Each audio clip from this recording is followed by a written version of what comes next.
Que a graça e a paz de nosso glorioso Senhor e Salvador Jesus Cristo seja com todos. Amém.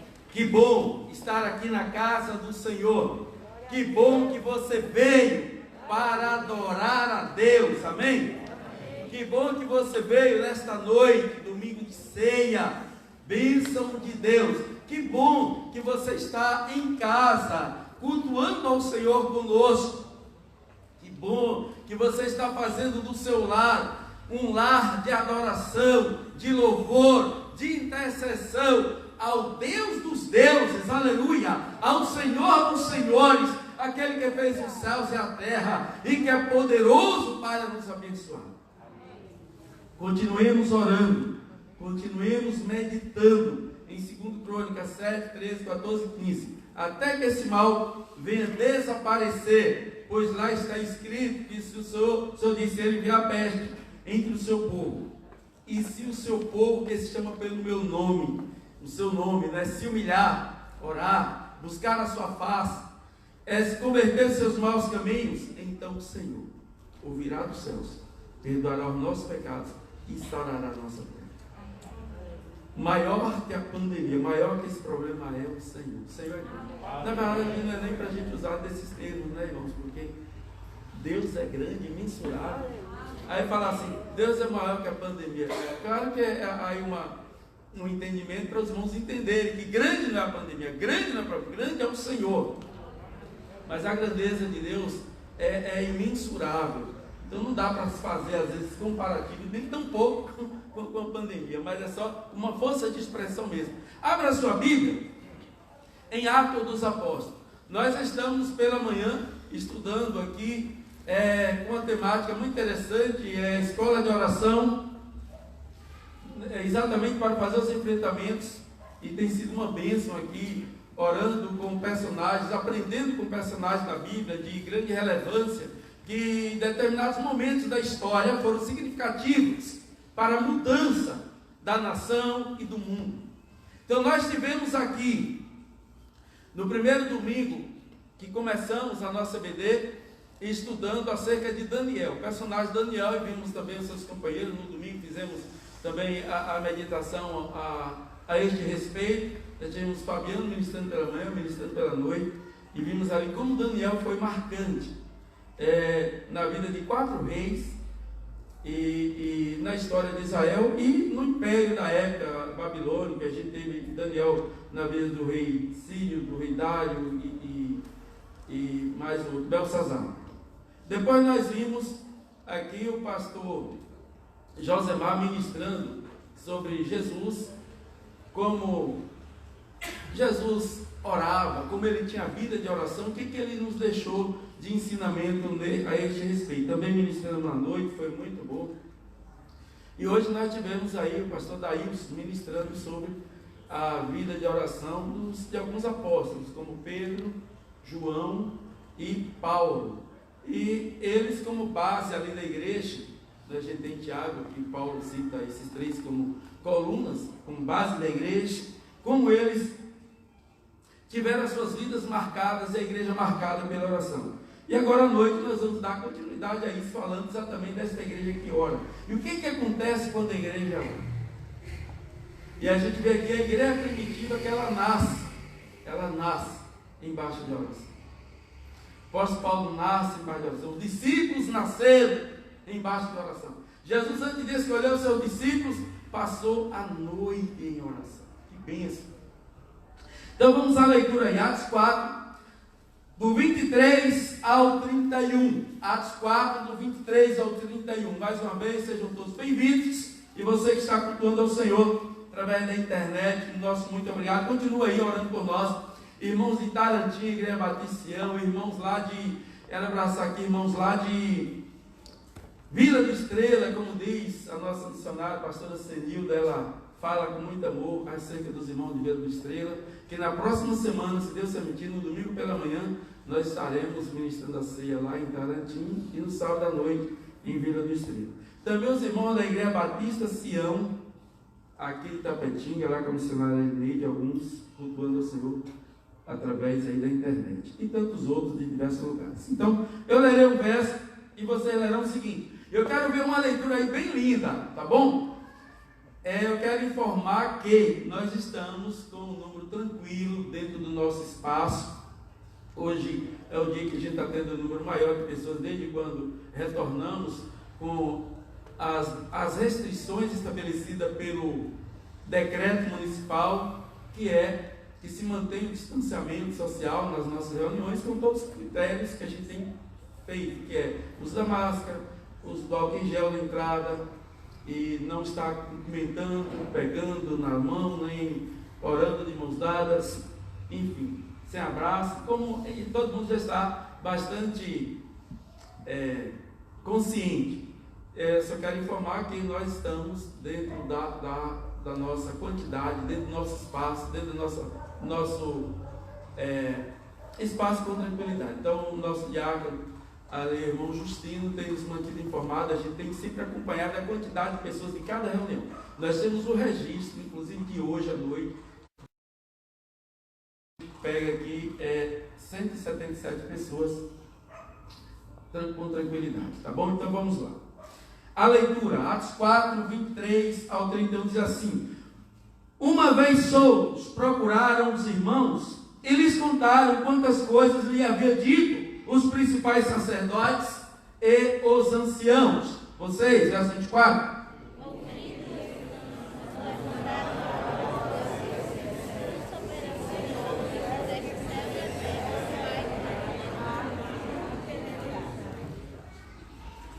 Que disseste por intermédio do Espírito Santo, por boca de Davi, nosso pai, teu servo, porque se enfureceram os gentios e os povos imaginaram.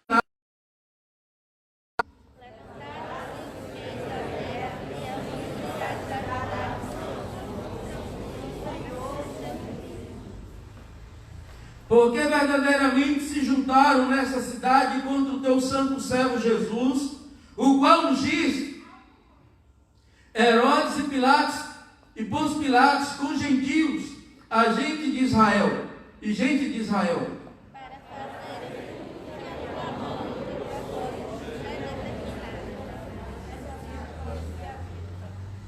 Agora, Senhor, olha para as suas ameaças e concede aos teus servos que anunciem com toda intrepidez a tua palavra.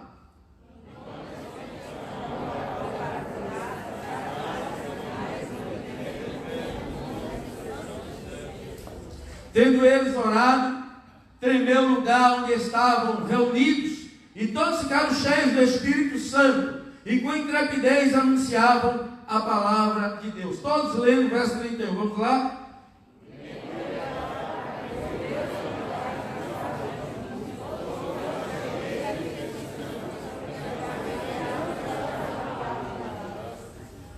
Amém. Pai, fala conosco por meio da tua palavra, em nome de Jesus. Venha, Deus, alimentar a tua igreja. Vem, Pai Santo, da Páscoa ao teu aprisco. Venha, Deus, abençoar o Brasil, abençoar a Bahia, Itapetiga. Abençoa, Senhor Deus, em nome de Jesus Cristo, toda a nossa geração. Pai, tenha misericórdia da nossa geração. Perdoa o nosso pecado, as nossas falhas. Deus, em nome de Jesus, nos converte a ti, seremos convertidos. Quantas pessoas, Deus, têm buscado, Deus, mudar de vida, mudar de comportamento e não consegue, mas pelo teu poder, pelo teu Espírito, Deus, as nossas vidas são mudadas. Portanto, ajuda cada um, Senhor, que já tomou consciência de que é tempo de mudança, de que é tempo, Deus, de converter a ti, mas não tem conseguido. Senhor, pelo teu Espírito, ajuda cada um, em o nome de Jesus Cristo, nas suas fragilidades, e convertam-se a ti. Pai, porque assim diz a tua palavra, que se nós buscarmos a tua face, se nós nos humilharmos, e nesta hora declaramos, Pai, o esvaziamento de cada um de nós, seja abatido, lançado por terra toda soberba, toda altivez, em o nome de Jesus Cristo, toda autossuficiência, seja abatido, lançado por terra. Pai, nos rendemos a ti, confessamos que só o Senhor é Deus. Pai, sara a nossa terra, perdoa os nossos pecados, em nome de Jesus. Fala conosco, Deus, por meio da tua palavra nesta hora, no nome do Senhor. Amém. Quando a igreja ora, o mundo estremece. Quando a igreja ora, o mundo mundo estremece. O mundo, queridos, ele é movido pela oração. Houve uma vez um tempo em que se passava muito na Rede Globo, no aquele horário lá do Plim Plim, né, mudança da programação, para anunciar o intervalo, e aí tinha uma frasezinha lá que dizia o seguinte, que são as perguntas que movem o mundo, e aí trazendo um entendimento, para as pessoas fazerem pensar, o que move o mundo? E o que move o mundo é a oração. A oração da igreja move o mundo. A oração da igreja traz os céus à terra. A oração da igreja faz acontecer o impossível. O mundo movido pela oração. A oração que move o mundo espiritual. Não somente o mundo espiritual. Este mundo material que você pode apalpar, que você pode pegar, antes dele existir, existia e existe e continuará existindo o mundo espiritual. E é o mundo espiritual que faz acontecer o mundo material. E logo entenda o mundo político, o mundo econômico, sociológico, filosófico, tudo é movido pelo poder de Deus. E o poder de Deus está nas tuas mãos. O poder de Deus, aleluia, não está em Brasília. E pode estar também, mas eu quero dizer que está na mão da igreja. Lá concentra o poder na federação, né, os 3 poderes, que se fala tanto da nação, e essa nação tão abalada, e ao mesmo tempo tão confusa, é a igreja. Acorda! O poder está nas mãos de Deus. Aleluia! O poder está nas mãos de Deus.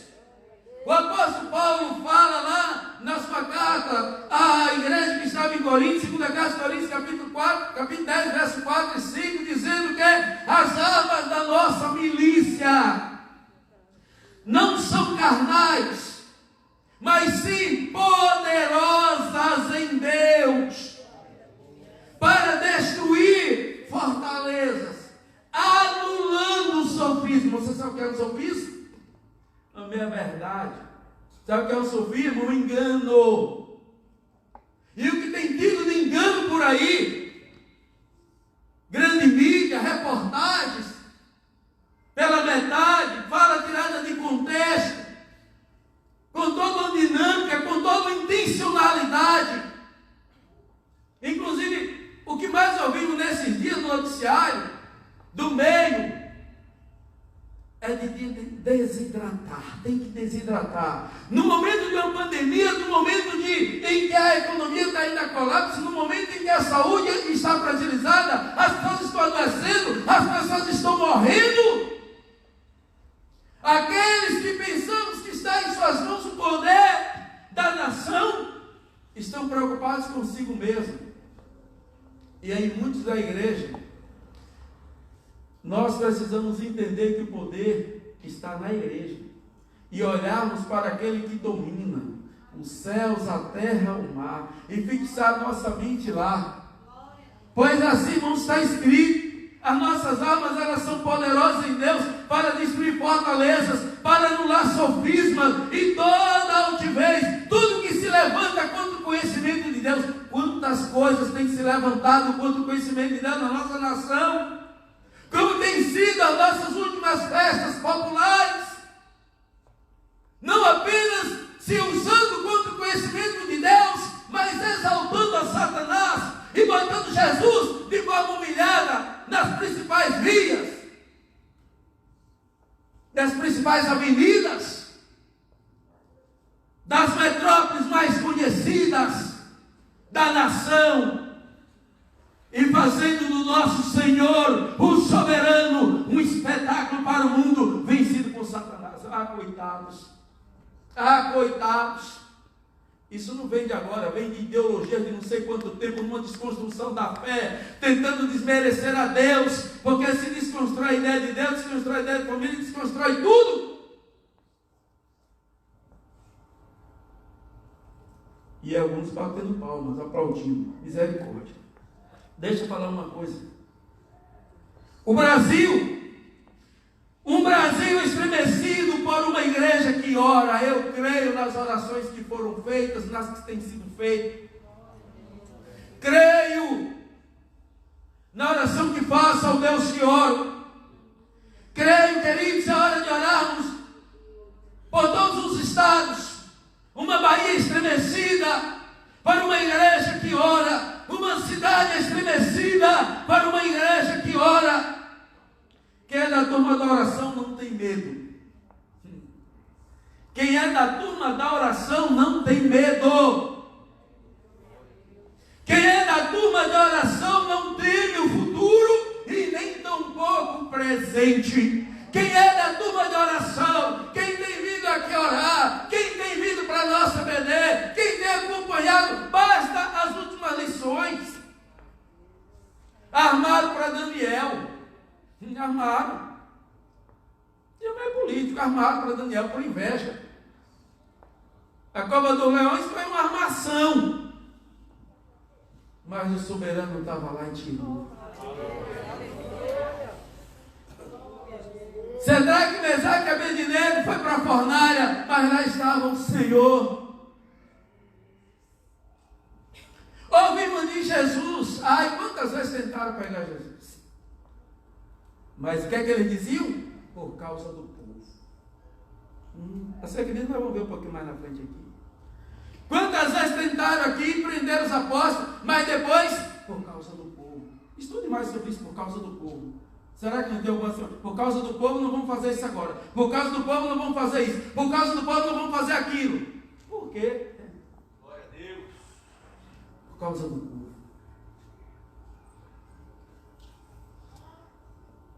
Eu creio no poder da oração. Sedraque, Mesaque, Abednego, Daniel não se amedrontaram. Vimos com o irmão Fabiano. Jesus em oração, com relacionamento com o Pai. Nós vimos aqui com o pastor Josemar, Pedro, João, Paulo. Vimos aqui com o pastor Dal hoje pela manhã. Uma sociedade estremecida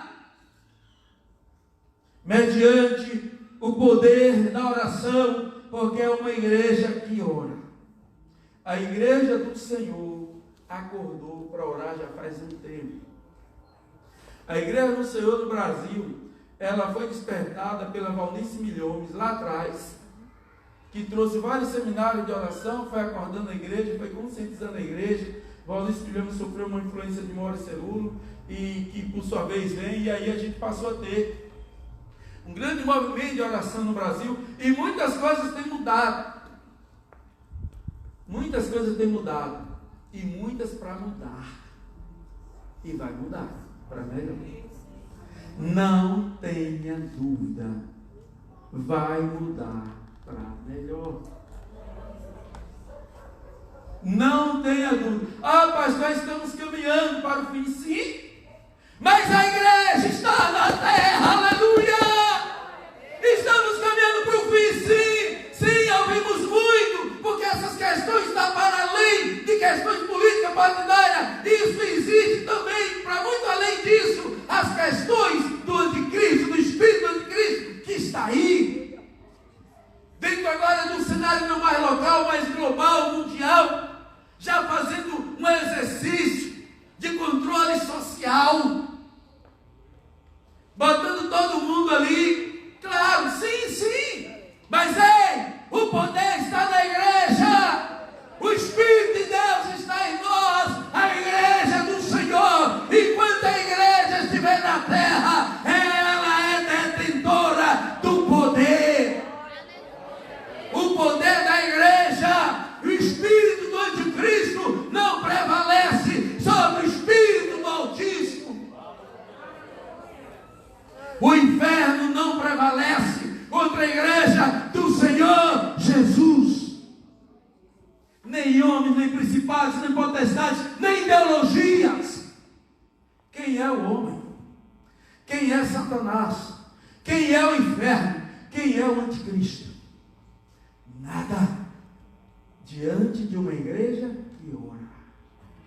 A igreja na sua história, assim como Israel, em vez de influenciar, foi influenciada. Sim, e sofreu derrotas. Sim, por não ser uma igreja da oração.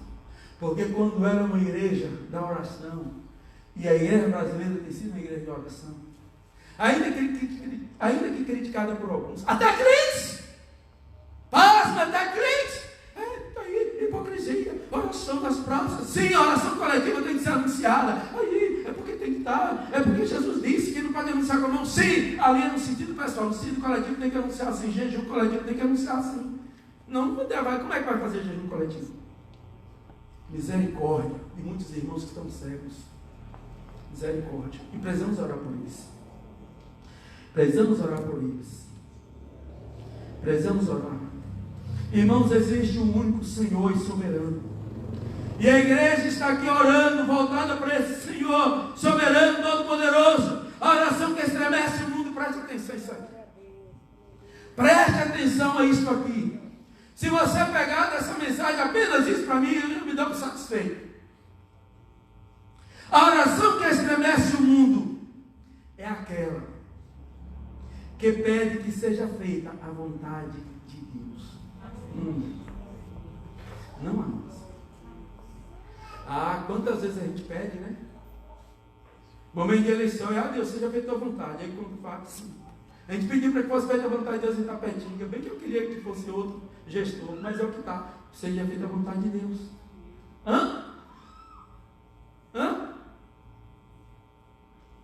O da Bahia, que bênção, um administrador está aí, que seja feita a vontade de Deus, ele continue. E por que o outro não? Pelo amor de Deus, pelo amor de Deus, pelo amor de Deus. Orou ou não orou para que fosse feita a vontade de Deus?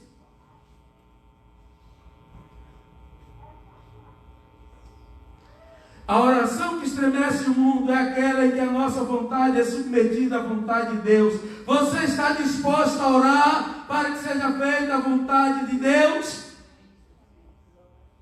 Você irá aceitar a vontade de Deus?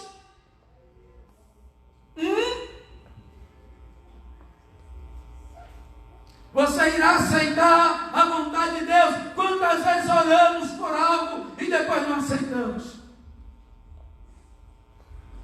A oração que estremece o mundo é exatamente essa. É a vontade dele feita na terra e não a nossa feita no céu. Vou repetir.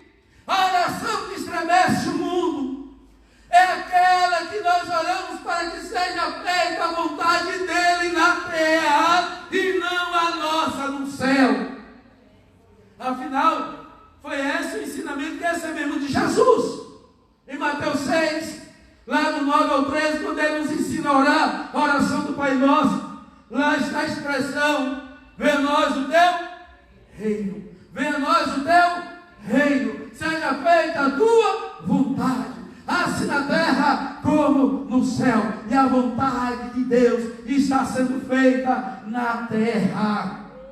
Nunca se orou tanto, Pai Nosso. Uma das nossas mensagens desde o início foi: é tempo de orar a oração do Pai Nosso. Além da sua oração espontânea, ore também a oração do Pai Nosso. A oração do Pai Nosso não anula a oração espontânea. A oração espontânea não anula a oração do Pai Nosso. A oração do Pai Nosso é uma oração global.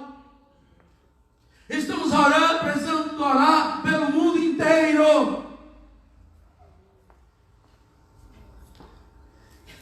E nunca se fez tão necessário orar a oração do Pai Nosso.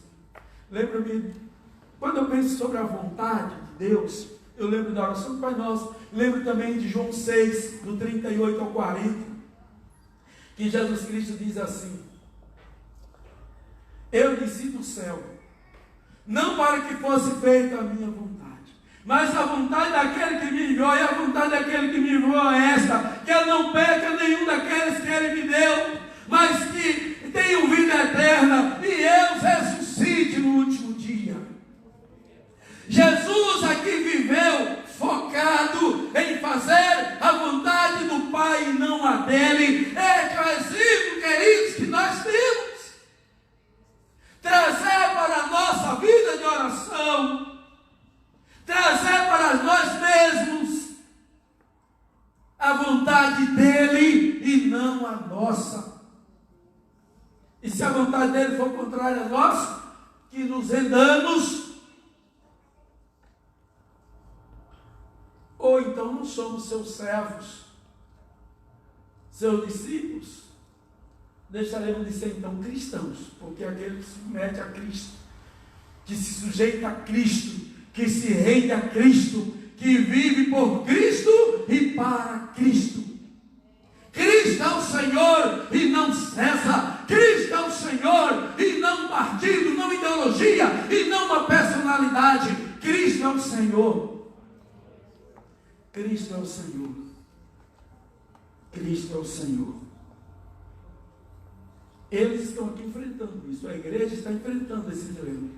Se é Cristo o Senhor, se é César o Senhor, se prevalece o Império Romano, se prevalece a religião judaica. Aqui nesse contexto dessa oração de Atos 4, há todo um cenário ideológico, político, religioso, disputa de poder, de espaço, mas o poder pertence a Deus. O poder pertence a Deus. Então, nos últimos dias, nós ouvimos termos aí diversos: nova ordem mundial, nova ordem mundial, articulação. E aí os irmãos veem vários vídeos e tal. Olha lá, não vou evitar que citar o nome, país se organizando. Olha lá, já tem 9, já tem 8. Olha lá o que diz Daniel, olha lá o que diz Apocalipse, olha lá o que diz profecia. Sim, é o cenário mesmo. É o cenário mesmo. Tudo isso serve de um exercício para ir moldando a sociedade. Mas o Espírito de Deus está sobre a sua igreja. A igreja do Senhor recebeu poder. A igreja do Senhor recebeu poder. Ouvimos muito nesses dias falar de controle. Deixa-me dizer aqui uma coisa. Controle tem sido uma coisa que os gestores públicos mais têm utilizado. Existem 4 palavrinhas mágicas da gestão, seja gestão pública ou privada. 4 palavrinhas básicas, desde os teóricos da administração, Fayol, Hale, que é planejamento, organização, direção e controle. Controle é a mais fácil de ser usada, principalmente pelo gestor público, porque ele tem uns instrumentos de controle na mão. Ai, como é fácil num momento como esse, demonstração, serviço, porque ele fecha a cidade, ele fecha o estado, ele fecha uma coisa, ele faz outra. E aí ele se mostra com facilidade que está no controle, que está na situação, e logo ele é visto. Que Deus abençoe os nossos governantes com inteligência para os outros pilares da administração, que é o planejamento estratégico, como a gente sair e enfrentar essa situação. Que Deus abençoe os nossos gestores com os outros pilares da gestão, que diz respeito à organização. Quantos hospitais de campanha sendo construídos e metendo na mão e esses hospitais não ficam prontos? Até quando a economia vai aguentar? Se equipar o sistema, e se o sistema não é equipado, por que estão metendo na mão? Organização, direção, direcionar os recursos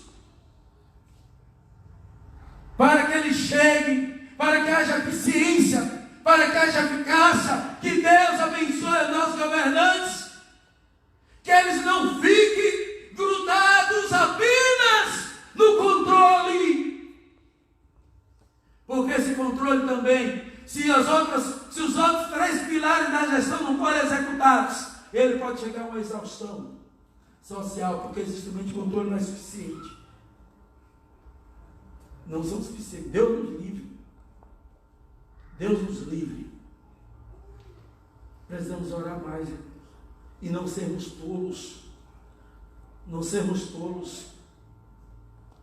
Eu fico indignado quando eu vejo propaganda de gestores do tipo assim: pague o salário em dia. Gente, eu fico indignado com isso. Eu fico indignado com isso. E não me reclama não, pelo amor de Deus, porque a gente não pode perder a capacidade de se indignar. Como é que um gestor público põe lá uma propaganda dizendo: pagamos os salários em dia. Pelo amor de Deus. Deixa eu estar dizendo que outra coisa. Eu sei o que estou dizendo, eu tenho empresa. Há mais de 30 anos. Eu sei o que é uma gestão pública e uma gestão privada. Gestão privada, você tem que fazer o resultado acontecer.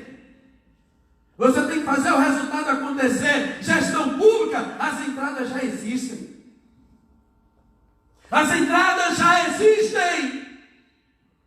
O que precisa é o mínimo de decência, de honestidade, de justiça, de compaixão, para fazer o que é certo. Somente isso. Mas não. O que a gente tem ouvido, irmãos, é misericórdia. Misericórdia. Precisamos orar por todos eles. Em tudo quanto é município, em tudo quanto é estado, precisamos orar. E é a igreja. Não fique culpando A, B, C ou D. Não é nós. O poder está em nossas mãos. Porque o ser humano, ele é corrompido, corruptível e está suscetível a isso mesmo. É aquele que nunca viu dinheiro e vê o dinheiro na mão, não é oportunidade. E agora precisa ser despejado. Rios de dinheiro. O parlamento está sugando a união. Quem não lembra que muito antes disso, estados quebrados, estados quebrados, estados quebrados, estados quebrados, municípios quebrados. Era ou não era assim? Então agora está aproveitando a situação por conta de outro desgaste, de outros interesses, e sugando e mandando por município para os estados. E que pense que os estados fizessem bem uso disso. Mas esse é um ano político, pelo amor de Deus, nós vamos acordar. Enquanto é cedo, vamos orar. Esquece questões ideológicas, políticas, partidárias. O poder está na mão da igreja para orar, para que haja o bem-estar de todos. É a palavra que diz lá em Timóteo, para orarmos pelos governantes, pelas autoridades, para que tenhamos dias de paz, de piedade e de honestidade. Se nós quisermos isto, é no joelho, é na oração que nós iremos ter. É no joelho, é na oração que nós vamos ver essa realidade mudar. Nós vamos ver essa realidade mudar. Deixa eu falar de uma coisa. Sabe que eu feito aqui orando de manhã com os irmãos? O Senhor nos tomou na oração, ou que oração gostosa naquele dia. O Senhor nos fazendo entender que soberano é o Senhor. Porque é exatamente o ponto aqui que a igreja vai orar. Ela vai clamar a esse Deus soberano. E soberano é o Senhor, não é o STF. Quem ora aqui sabe, ó, lá atrás, ó, eu já falei esse culto aqui, ó, lá atrás. Ó. Soberano é o Senhor. Esse camarada veste uma toga e acha que é Deus, você me diz, né? Soberano é o Senhor. Soberano é o Senhor. A força para uma boa gestão, seja em que esfera for, está no poder da igreja aqui, ó. Aí os governantes vão ter lá os poderes legislativo, judiciário, executivo. Eles vão ter sabedoria, eles vão ter discernimento. Vai chegar temor ao coração deles para fazer leis conforme a palavra e não contrária à palavra. Para ter uma gestão que realmente venha trazer resultado para os mais necessitados e não tirar proveito próprio e meter a mão. Isso tudo, irmãos, é fruto, será fruto da oração da igreja. A gente percebe aqui, veja que o verso 23 diz: uma vez Souls procuraram os irmãos e lhes contaram quantas coisas lhes havia dito os principais sacerdotes e os anciãos. Qual é o contexto disso? A gente vê que a igreja, Paulo colocou aqui de manhã, recebe uma ordem para não se ausentar de Jerusalém, sem que do alto fosse revestido de poder. E eles ficam, não de cara para cima, eles ficam em oração. A palavra de Deus nos diz, em Atos 1, verso 12, que quando eles retornam do monte, o local onde Jesus tinha sido arrebatado, Ele foi subindo aos céus até quando a nuvem ocultou. Eu disse, ficar olhando para cima, aparecem dois varões, que a gente entende, são dois anjos, e diz assim: varões, por que ficais olhando para cima? Esse Cristo que vistes ir, há de vir, assim como o Pai do céu vistes ir. E aí eles vêm para Jerusalém, que só tinha dito antes para eles ficarem em Jerusalém, esperando a promessa. Então a Bíblia diz no verso 12 que eles voltaram para Jerusalém. Voltaram para Jerusalém. O versículo 13 diz que subiram para o cenáculo. E no cenáculo eles oravam. E quem estava lá? 11 discípulos. Os 11 estavam lá. Pedro, João, Tiago, André, Filipe, Tomé, Bartolomeu, Mateus, Tiago, filho de Alfeu, Simão, o Zelote, Judas, o filho de Tiago. Mas tinha lá também mulheres, algumas mulheres, Maria, mãe de Jesus, e os irmãos de Jesus, eles estavam lá em oração, no cenáculo.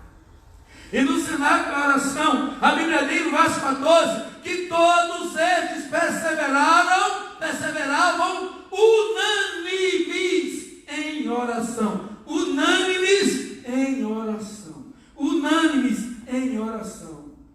Por que é importante repetir isso? Unânimes em oração. Igreja unida em oração. A igreja em unidade. A gente pode ver aqui algumas marcas da igreja primitiva para nos aproximarmos dela. A igreja estava unida em oração. Tem um pensamento muito interessante aí de um dramaturgo chamado Nelson Rodrigues, de Pernambuco, que é interessante do aspecto político, filosófico, sociológico, mas não do aspecto espiritual. Que diz o seguinte: toda unanimidade é burra. Isso se aplica, mas na espiritualidade é preciso que haja unidade. Que haja unidade.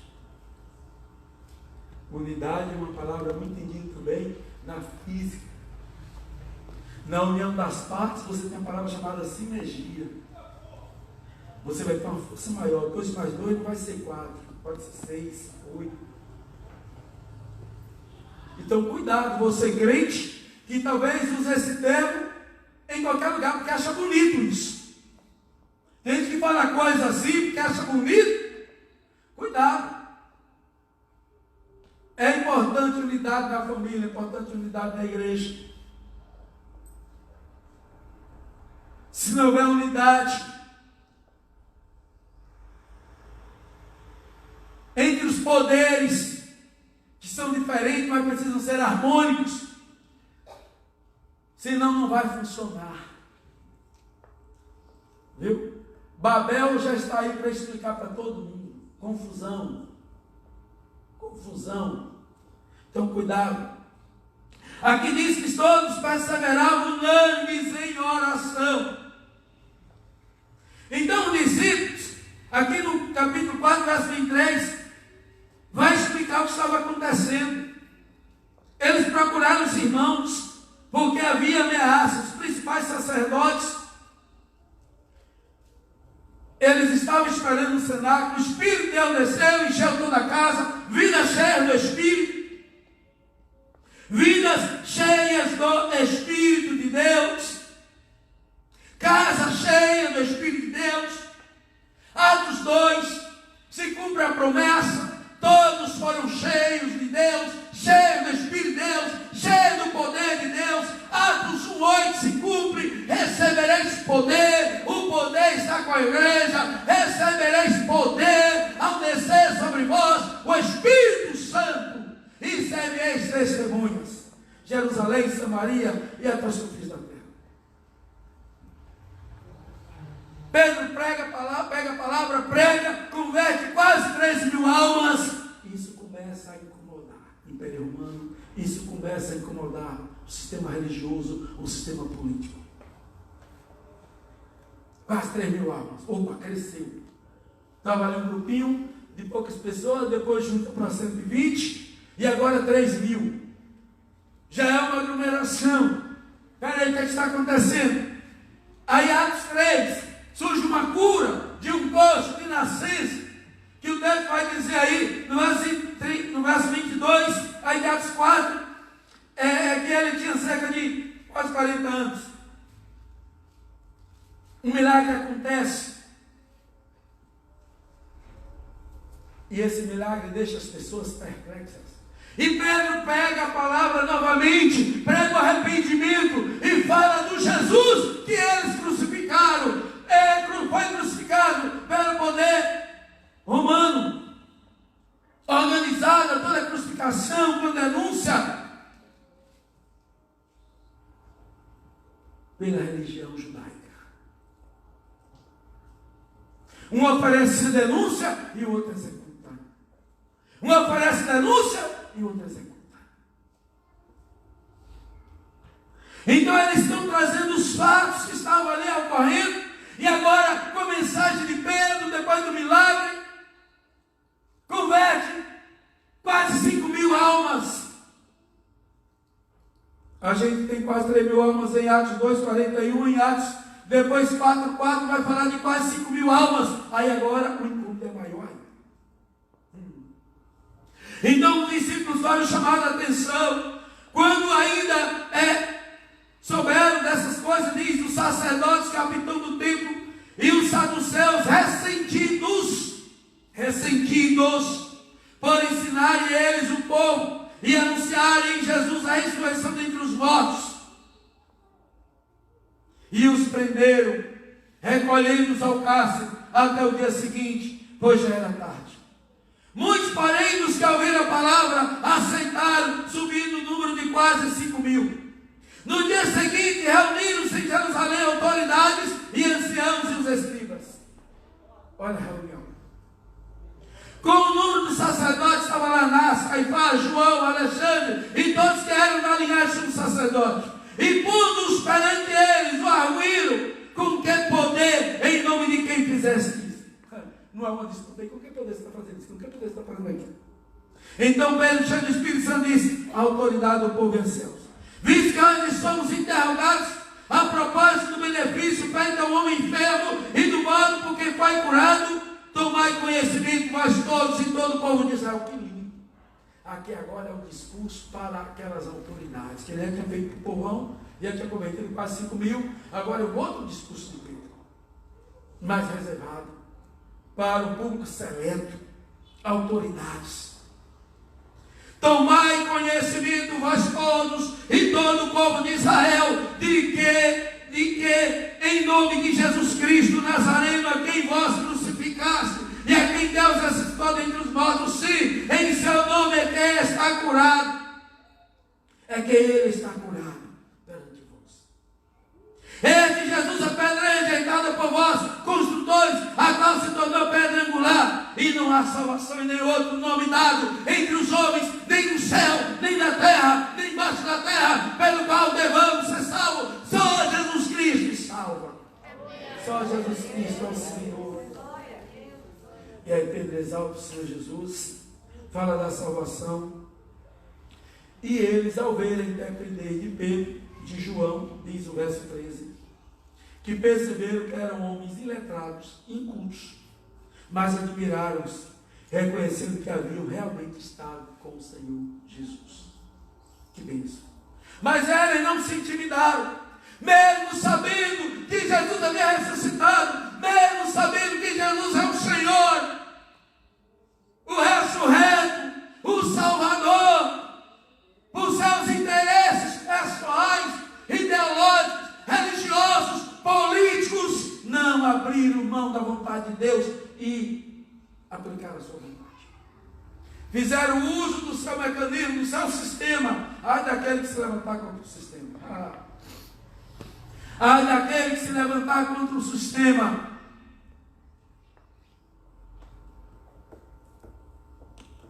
É visto como um doido, né?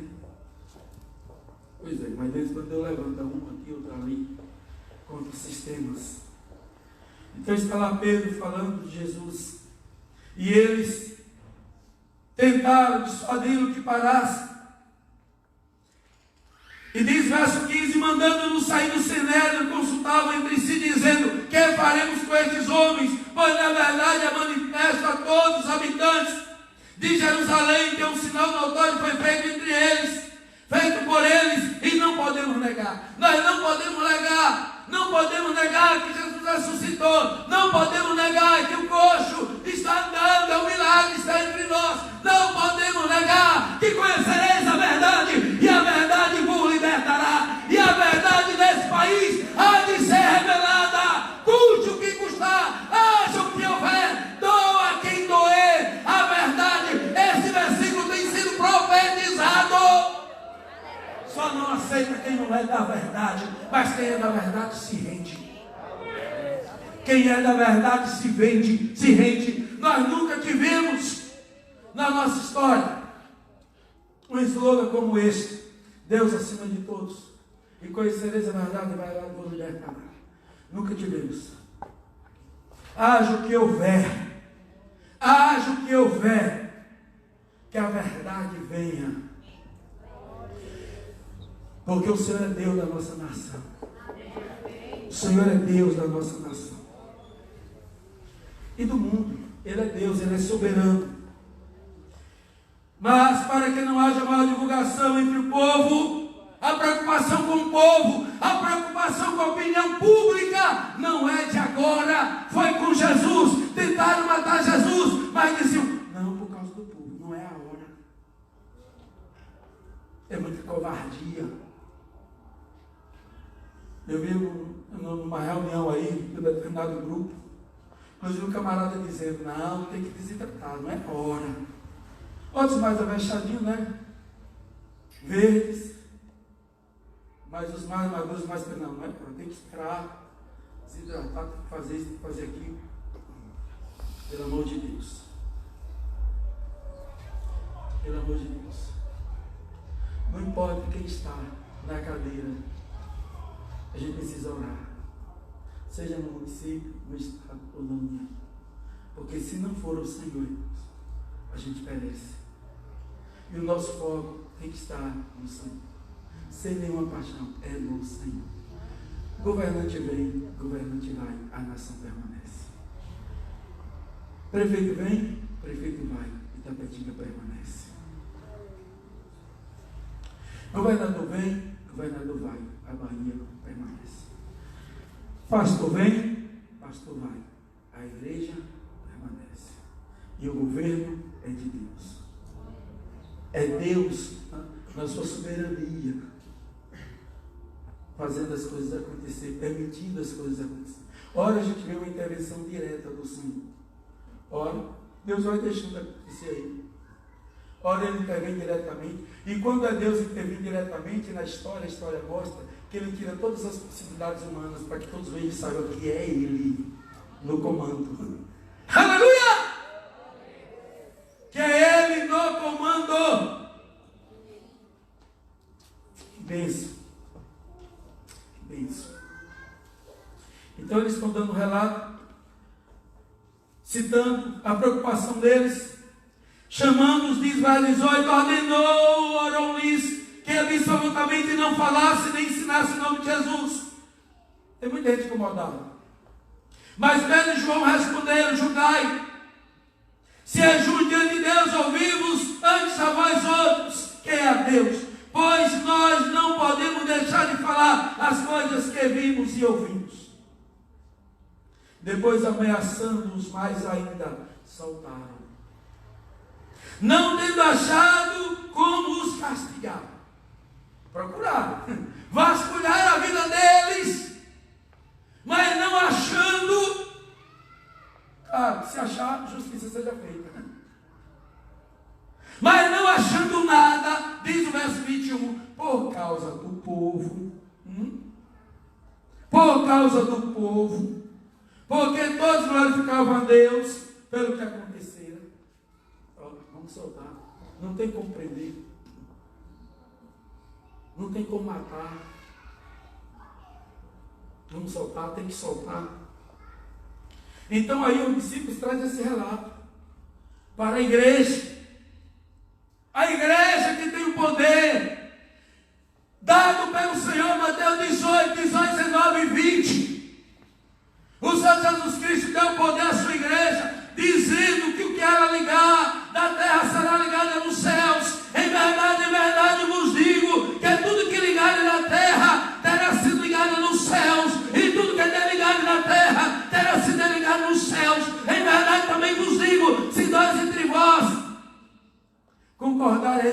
qualquer coisa que pedirem, será concedida por meu Pai que está nos céus.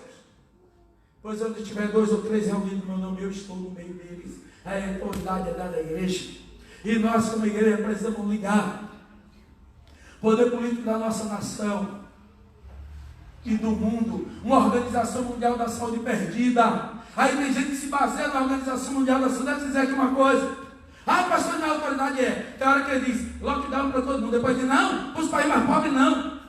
Agora sai uma, nunca disse que era para fechar tudo. Precisamos orar por eles também, porque a direção no momento de crise é do alto. Aí é todo mundo perdido, toma decisão aqui, toma decisão. É a igreja, pelo amor de Deus, somos nós que temos que orar para que haja a direção dos céus. E a direção dos céus está muito clara, segundo Crônicas. Mas em vez de orar, de buscar, aí ficam uns embates. E se aproveitando aos oportunistas de plantão, numa guerra por outros interesses. Não sou cego. Não sou cego. E sei que a resposta está na igreja. A resposta está na igreja. Eles colocam a situação para a igreja.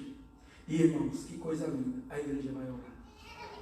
E quando a igreja se levanta para orar, como é a oração da igreja? Como é a oração da igreja? A oração da igreja, queridos, é uma oração invocando o soberano. Diz aí o verso 24. Eles trouxeram à mente a soberania de Deus. Não era do Império Romano que dominava outras nações, não só Israel, mas outras nações. Que na mente de muitos, a soberania, o poder era de Roma. Não era o poder religioso. É a soberania de Deus.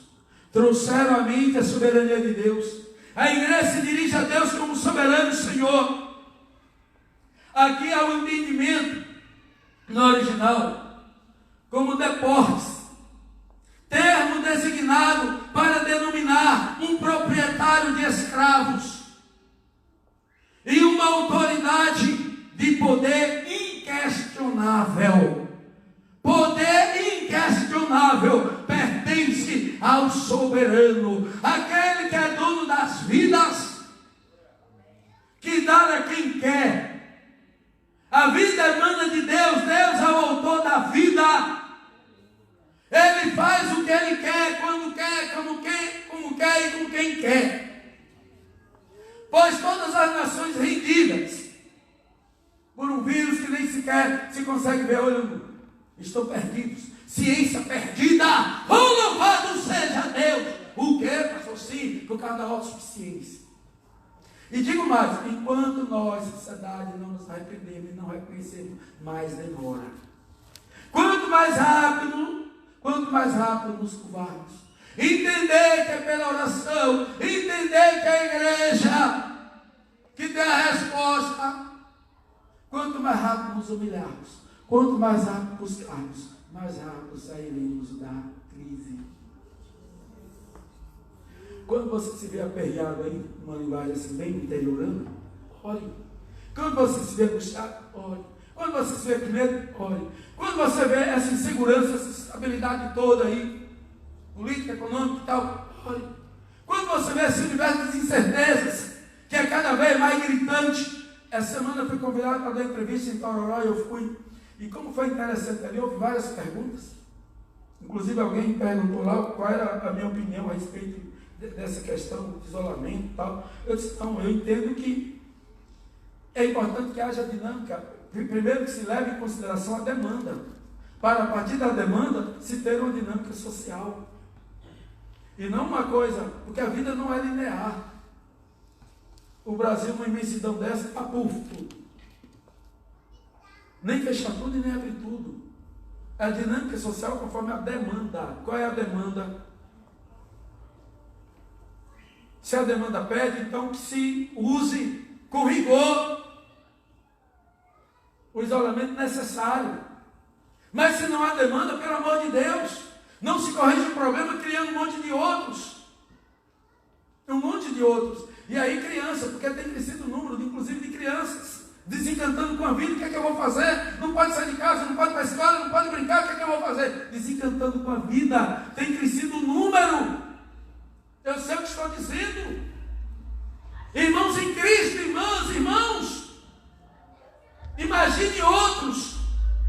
Imagine outros. Não se corrige um problema com outro. Mas a solução está em Deus. E eles recorreram ao soberano. Eles recorreram àquele que é maior. Aquele que tem o domínio, o governo sobre séculos dos séculos. Aquele que faz tremer e estremecer as nações. A igreja recorreu ao soberano e disse em oração, todos unânimes levantaram a voz. E que lindo, aqui é uma oração em unanimidade, é um clamor da igreja dizendo, tu soberano, Senhor, que fizeste o céu, a terra, o mar e tudo que neles há. É aquele que tem o domínio. Que disseste por intermédio do Espírito Santo, por boca de Davi, nosso pai e teu servo, porque se enfureceram os gentios e os povos imaginaram coisas vãs. Levantaram-se os reis da terra e as autoridades ajuntaram-se uma outra contra o Senhor e contra o seu ungido. Porque foi um levante contra Jesus, dos reis da terra. Porque verdadeiramente se ajuntaram nessa cidade contra o teu santo servo Jesus, a qual ungiste. Herodes e Pôncio Pilatos com os gentios e gente de Israel para fazerem tudo o que a tua mão e o teu propósito predeterminaram. Agora, Senhor, olha para as suas ameaças. Concede aos teus servos que anunciem com toda intrepidez a tua palavra. Ei, preste atenção. Esse ponto da oração. Eles não estão orando para a morte dos opositores. Eles não estão orando para acabar a oposição ao Evangelho. Eles não estão orando para acabar a oposição à igreja. Eles estão orando para que eles tenham resiliência, capacidade, de no momento da resistência ao Evangelho, à fé, a Cristo, eles terem força e continuar propagando. A força da igreja é maior do que a força do Estado. A força da igreja é maior do que a força do inferno. A força da igreja é maior do que a força política, econômica, sociológica, filosófica. A força da igreja é a força do Espírito, é a força do Senhor. E esta força você tem por meio da oração. É por meio da oração que você entende a palavra. Por meio da oração você compreende a palavra. Por meio da oração você se alimenta da palavra. Por meio da oração a mente desbloqueia, o sofisma cai por terra. A surdez espiritual desaparece. A cegueira espiritual desaparece. É por meio da oração que o Espírito de Deus opera. E a igreja está aqui orando, queridos. Mas perceba que não é uma oração para punir inimigo, não. Eles precisam saber, eles têm direito de pensar diferente. Eles têm direito de ser contra, irmãos. O Evangelho, a Jesus, eles têm direito. Deus nunca nos obrigou. E não é pela força, senão seria uma ditadura dos céus. Deus não trabalha com ditadura.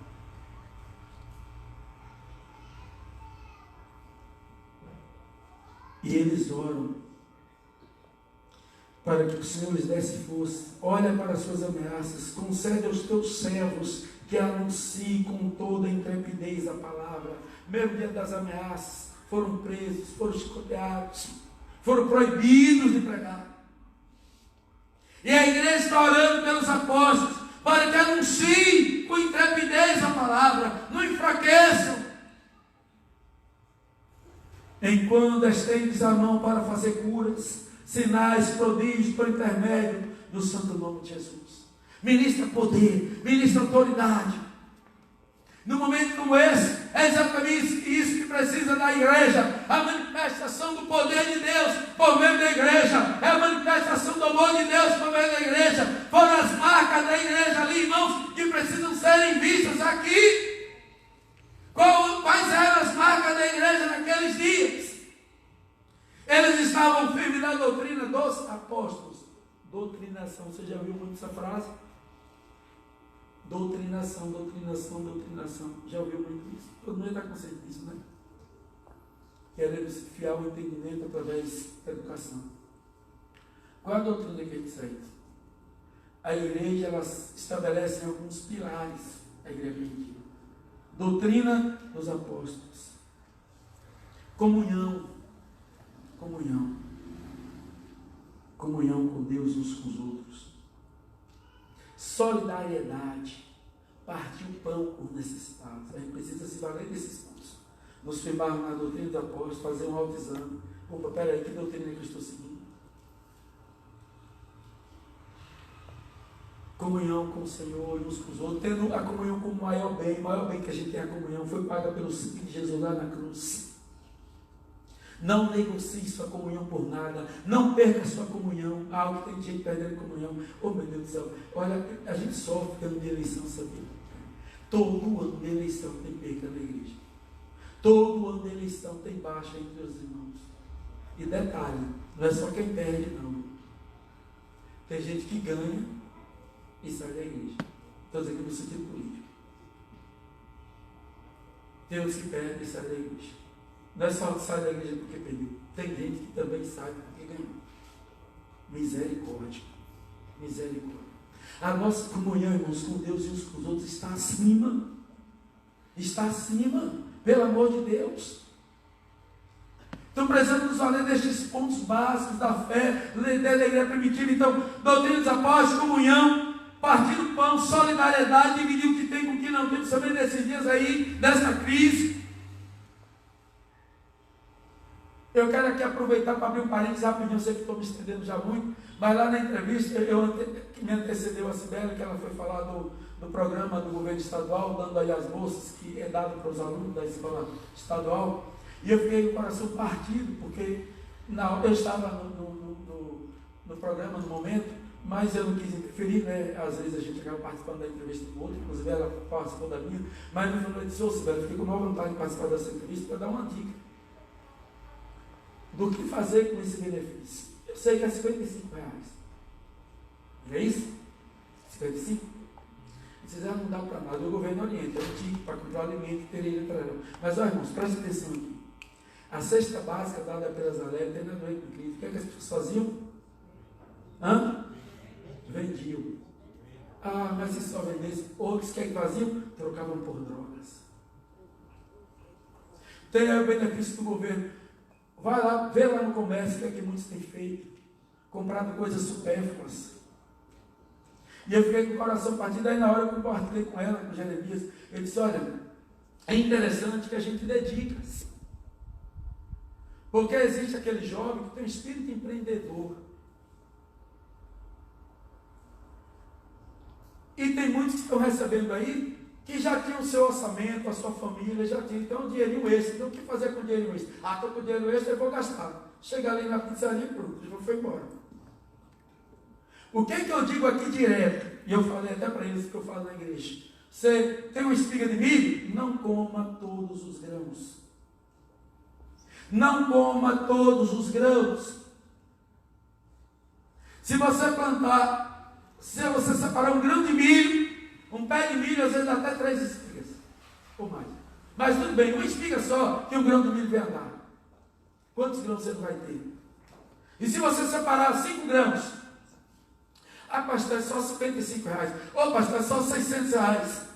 Não coma tudo. Eu conheço um garoto que ganhou uma franga quando criança. E essa franga virou uma galinha e deitou a galinha com os ovos. E teve os frangos, e dos frangos comprou uma leitoa, e a leitoa cresceu. Teve um leitãozinho, vendeu o leitãozinho, teve a sua primeira vaca, chamada Jandaia. aprendeu desde a infância.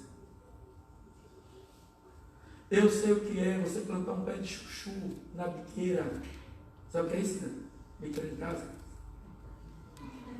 Na goteira lá, na pingueira lá. Porque um lugar, plantar um pé de chuchu. Chega um chuchu, nasce com a maior facilidade. Você bota ele, nasce, ele rama, vai fazendo estaleiro. Eu tinha o dinheirinho toda semana, porque você catava o chuchu e levava um pé de chuchu. O que está faltando de cheiro verde, quantas pessoas têm um quintal e não fazem uso? O médio sudoeste é cheio disso, de possibilidades, e ao mesmo tempo não se faz uso. Temos 2 rios que banham o nosso médio sudoeste aqui, mas a gente procura um pé de alface e não acha, porque vem de conquista, como agora a coisa está difícil de transporte. Um cheiro verde, a gente depende de fora. Uma fruta não tem. Um pé de abacate no quintal, um pé de limão.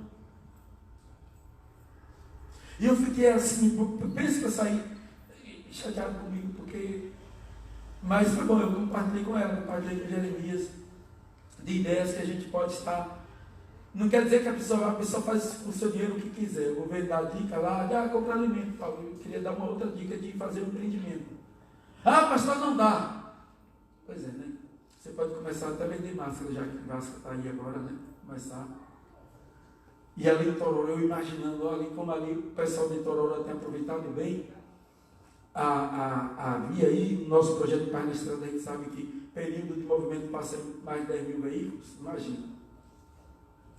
São tantas possibilidades que se pode fazer. O segredo é não comer todas as sementes. Então a igreja primitiva tem essas marcas: doutrina dos apóstolos, comunhão, partir o pão, solidariedade, que é isso que estava fazendo, e oração.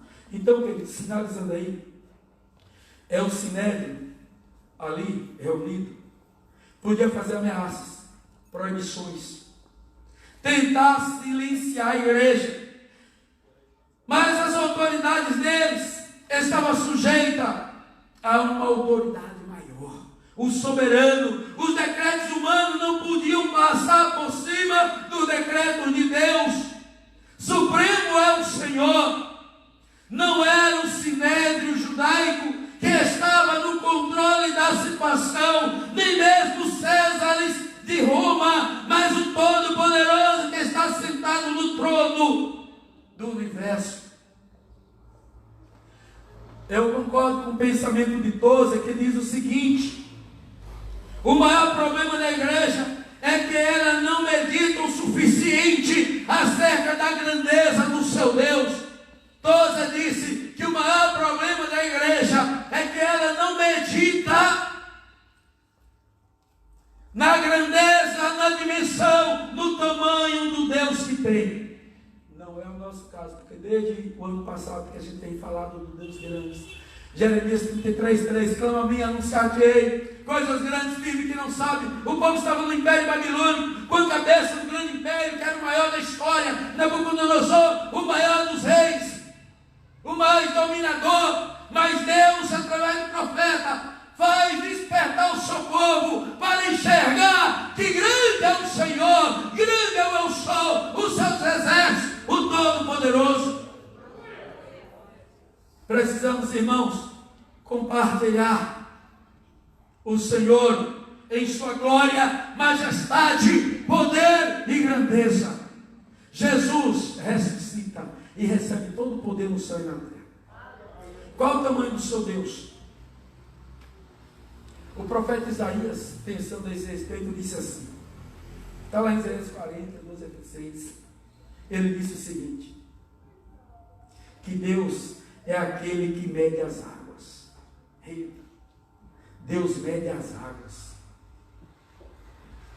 Mede as águas. Quem na concha de sua mão mediu as águas e tomou a medida dos céus a palmos. Quem recolheu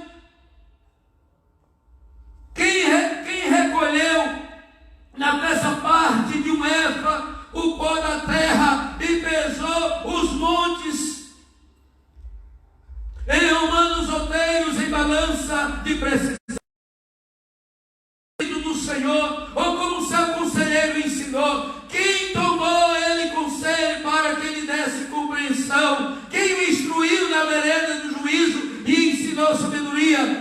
mostrou o caminho e entendimento.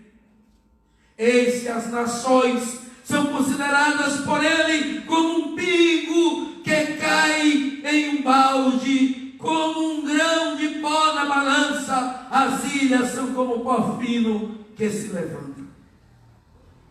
Era assim que Isaías via o Senhor, numa ordem de grandeza, que as nações é como um goto de água num balde. Pega os oceanos que a gente olha o mar, imenso é o mar, você foi no mar, aí aquela grandeza, né? A gente não consegue contemplar e nem imaginar, nem olhando no globo. Mas o Senhor pega, Isaías está vendo Deus assim, pega as águas, os oceanos, põe na mão, as nações com uma gotinha. Grande é o Senhor, amém? Amém. Grande é o Senhor. Todos de pé nós vamos cear com uma dinâmica social de distanciamento. Você fica no seu lugar e os diáconos vão levar para você a comida que o Ministério do Povo. Grande é o Senhor. Grande nós problemas estamos enfrentando no nosso país, com essas crises, essas instabilidades, insegurança.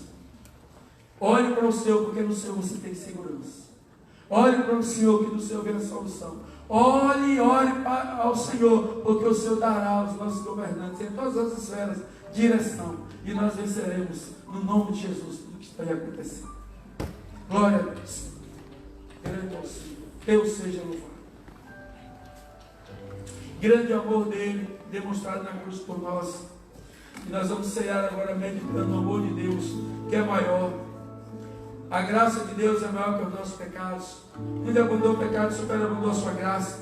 Esse momento de reflexão, com distanciamento aí dos diáconos, com distanciamento, para pegar, com distanciamento, mais distanciamento. Ele vai pegando aí as bandejas e vão se distanciando para depois entregar. Aleluia. Pai, no nome de Jesus, a tua palavra foi pregada, Deus. Eu sei que talvez aqui alguns de fastio tenham achado que foi longo. Eu sei, Senhor. Mas, ó Deus, foi o que o Senhor trouxe e foi colocado.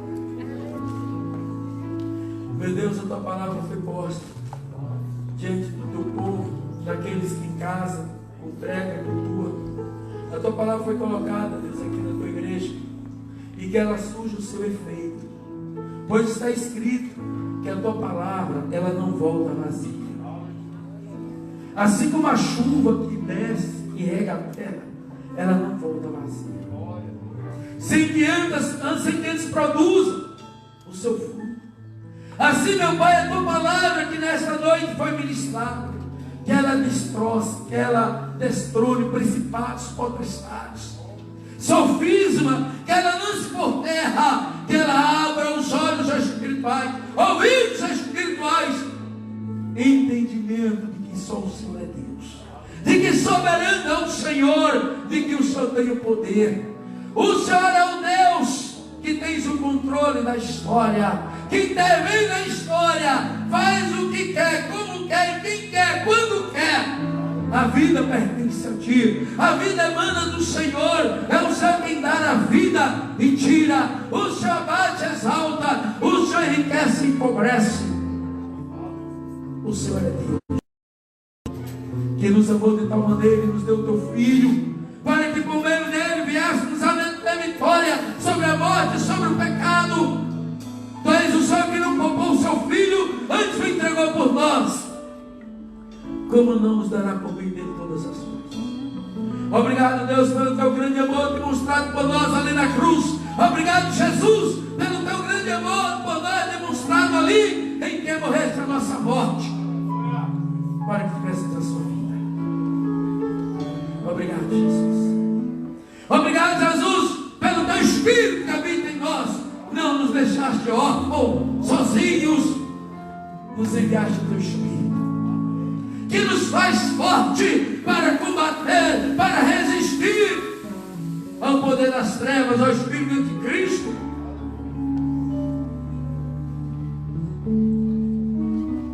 E de governos tiranos, hipócritas, corruptos, malignos.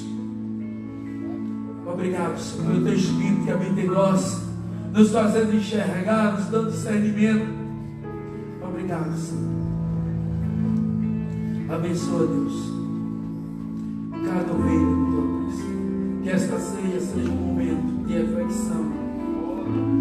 Que ali Jesus morreu a nossa morte, foi substitutivo. O seu sacrifício era para nós, mas ele se sacrificou por nós. Obrigado, Jesus. Aqui estão os elementos, o pão que iremos comer em memória do teu corpo, o cálice que iremos tomar em memória do teu sangue. Aqui estão pessoas, assim como os discípulos ali estiveram, o Senhor os entregou o pão e o cálice. Assim eles estarão aqui recebendo os nossos diáconos. E que eles se sintam ceando com o Senhor nesta hora. Vem, Jesus, que seja o Senhor ministrar essa ceia. Seja uma ceia de encorajamento, de ministração do bálsamo, do refrigério, do fortalecimento da fé, de ministração de vida, de perdão, de graça, de renovação da aliança e memória de tudo que fizeste por nós ali na cruz. Amém, Senhor. Glória a Deus. Pode entregar.